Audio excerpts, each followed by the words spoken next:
why is business succession and transition important to community economic developers? Well, I think that typically small rural communities rely on businesses that they have to provide services. There's not always more than one of those businesses in that town. You might only have one pharmacy or one veterinarian. So if that business does not continue after retirement or for any other reason, it forces that customer to find a new business to provide that service. 9 times out of 10, that's going to be in another community. So I think it's fair and reasonable to say that if the customer has to go to another community for a service, they might get some of their other services there too, taking business out of your town that could otherwise stay.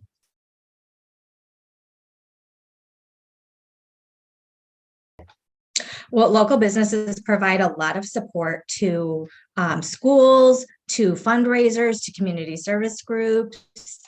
They provide just a lot of activity in our town, and a lot of financial support comes from them.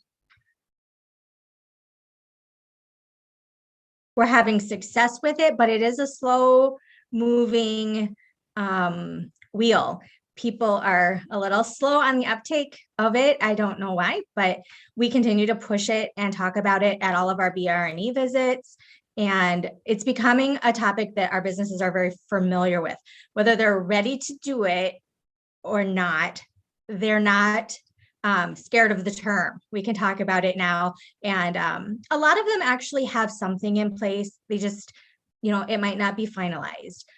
I think that it's been helpful talking about it in the community because it has, whether they've taken a formal class or they have a formal plan, it's something that they're now thinking about. Kind of keep bringing up the topic and getting people comfortable with the fact that this is a topic.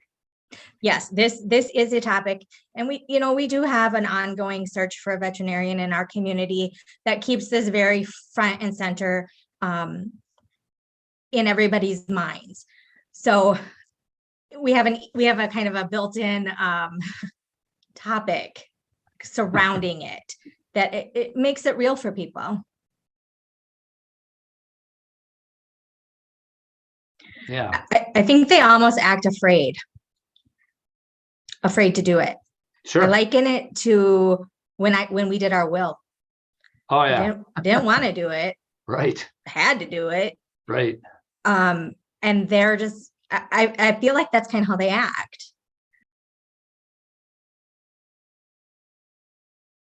Amy, what suggestions would you make to other economic developers about business succession and transition at the community level? Well, I think it's really just, I would just suggest starting the conversation and seeing where people are at.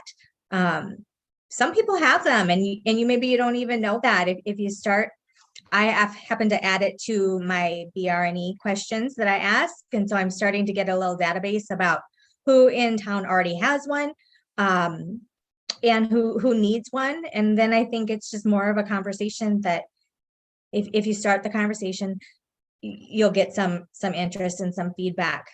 And of course, if you can have a financial aspect to it, not every community can, but if you can do something, then I think that speaks to your investment as a community as well. Yeah, I love the way you're weaving it into your business retention and expansion work because that's really what it is, Amy. I mean, business succession isn't BRE. I don't really know what it is.